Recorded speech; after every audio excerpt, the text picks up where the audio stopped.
Hello, I'm J.D. Clark, Wise County Judge, and you're listening to Texas County Voice, a podcast for all 254 counties. Thank you for listening. Welcome to Texas County Voice. I'm Jody Seaburn with the Texas Association of Counties. The Texas Legislature convenes on Tuesday, January 14th, and the Texas Association of Counties and its Legislative Services team will be there throughout the session to help county officials stay informed about developments at the Capitol. Joining us today is Tax Legislative Services Director Caroline Love to provide an overview of the upcoming session and how it may affect Texas counties. Caroline, welcome to Texas County Voice. Thank you for having me. This is your second session since joining TAC in 2022, and your first as Legislative Services Director, but you're no stranger to Texas state government. So start us off. Tell us a little bit about yourself and your experience in government. Oh, thank you. Well, if you can't tell, I'm not originally from Texas. I did grow up just outside of the Chicago area, but I have now officially lived in Texas longer than I ever lived in any other state. So I would say by default, I'm now a Texan. When I first moved here, I did start working on a few campaigns, but then my first legislative job was in 2001, working for State Representative Tony Goolsbee, who has since passed away. He was from the Dallas area.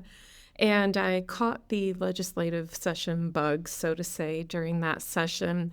I did go to work for Hilco Partners, a lobby firm, for a little bit after working with Representative Goolsbee, but then realized I really missed the public sector component of work. And I was able to get a position with the Texas Department of Transportation as a policy analyst. So I worked a lot on transportation policies with the state legislature for several years there.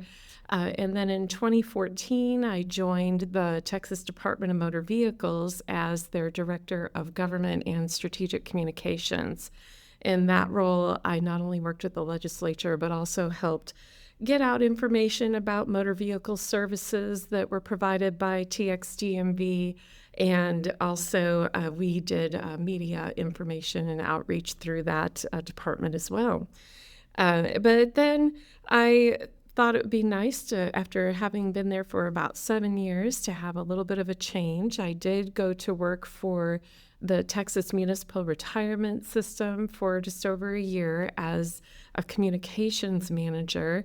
And as much as I love that experience, I really was wanting to get back into the legislative realm. And that's when the position came open at TAC for a legislative consultant for the tax assessor collectors.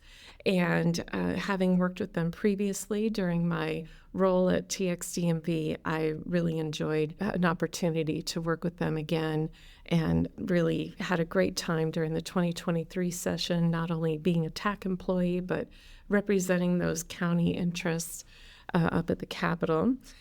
So then when the opportunity came up to be the Legislative Services Director, I was thrilled to be able to support TAC and counties in this role.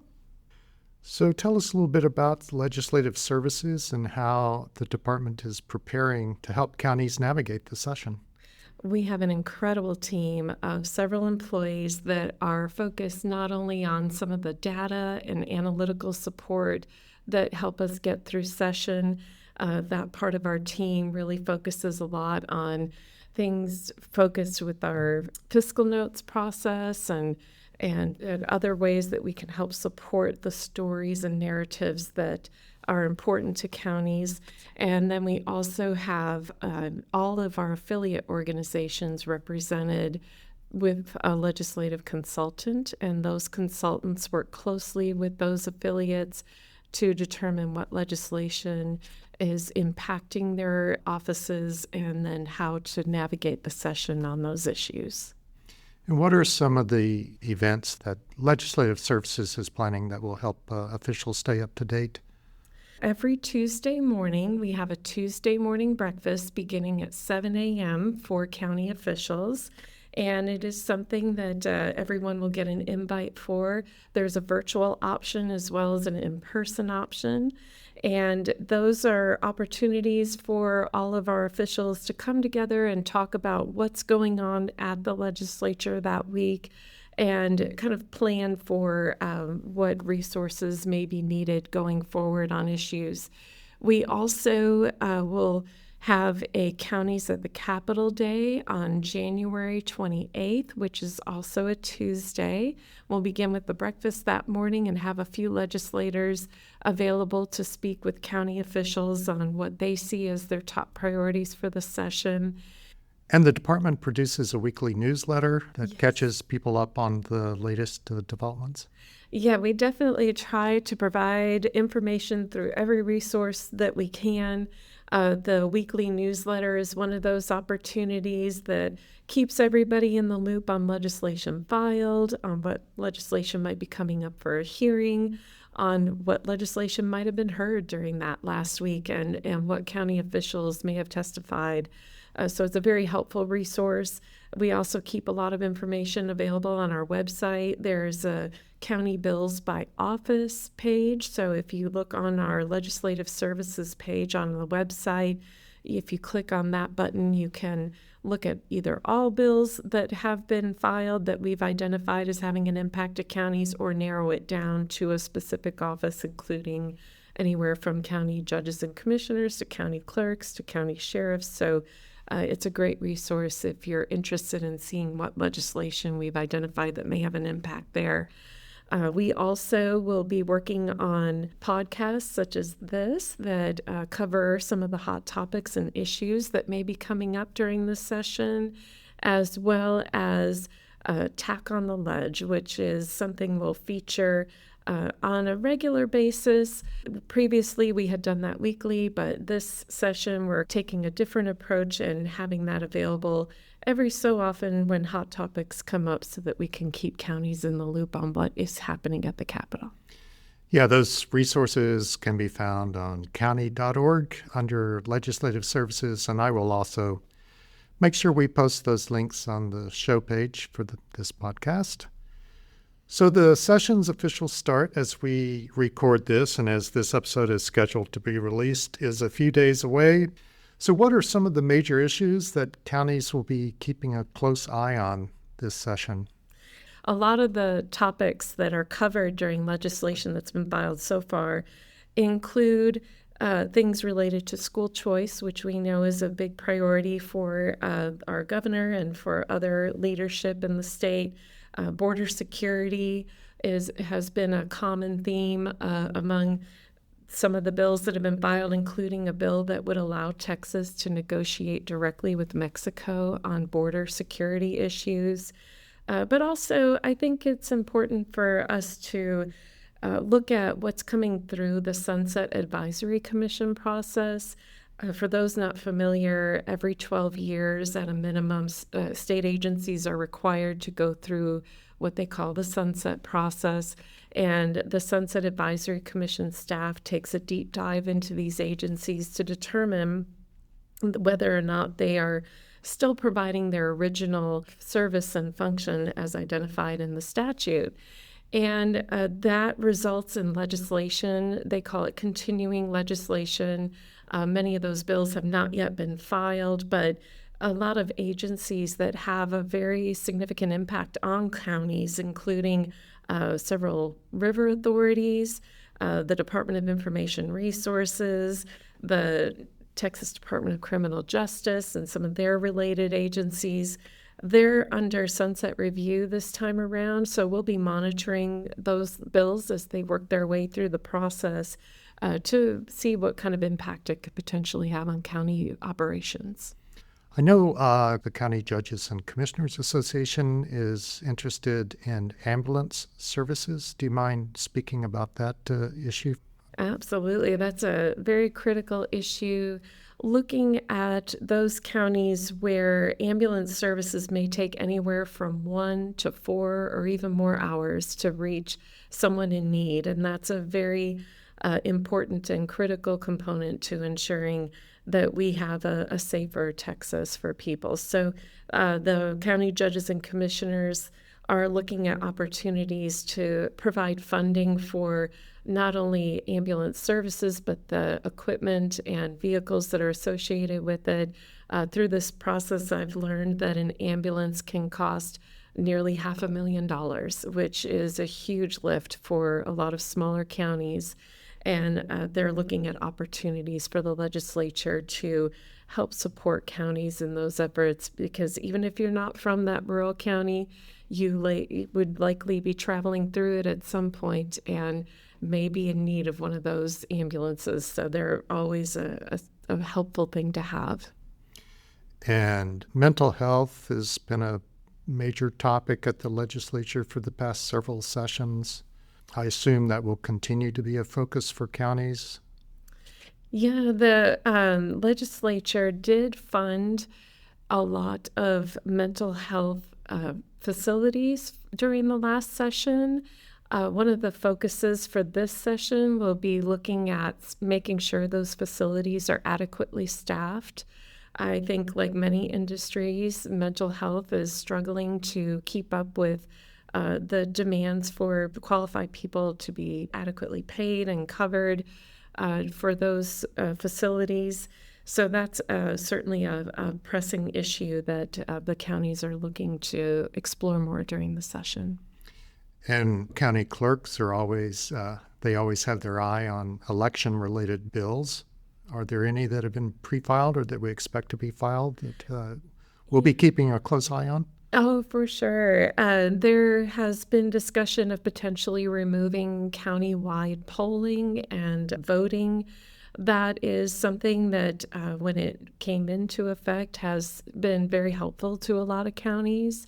Removing that option for voters could definitely have an impact on the turnout. So that's certainly one that we're keeping an eye on. But there's always all sorts of election-related bills that we'll be monitoring. This is a good time to pause for a second and say that the Texas Association of Counties does not advocate for or against legislation. We are an educational resource for our members. Absolutely, yes. Infrastructure, again, is a perennial topic of interest for counties. This session, we can expect to see a special focus on water. What solutions are being discussed that you've heard from our members?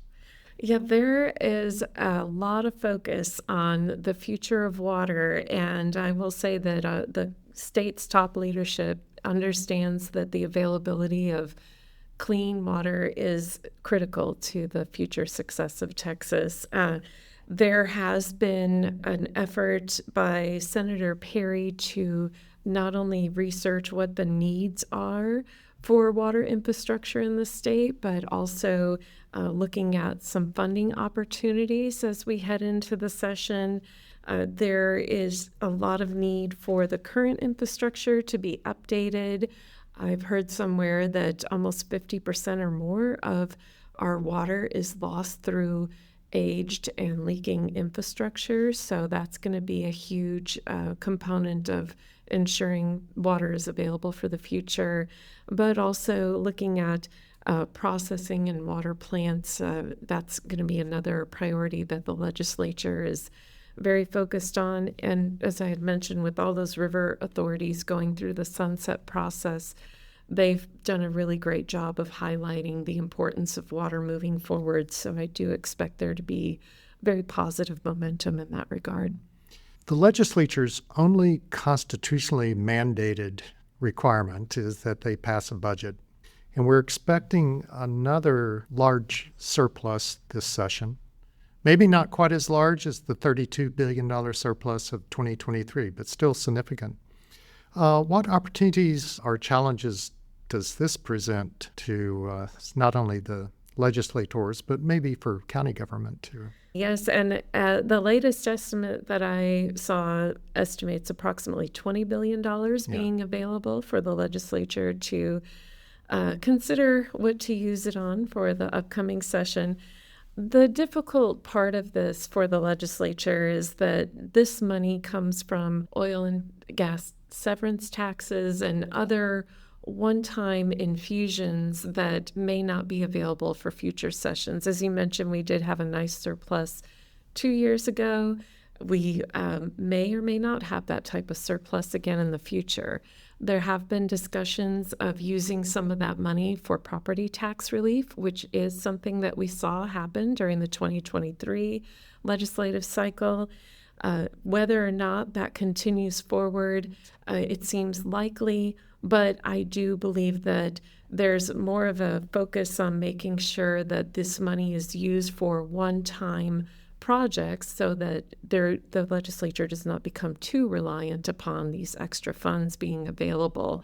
That makes it very helpful when it relates to the water infrastructure discussion.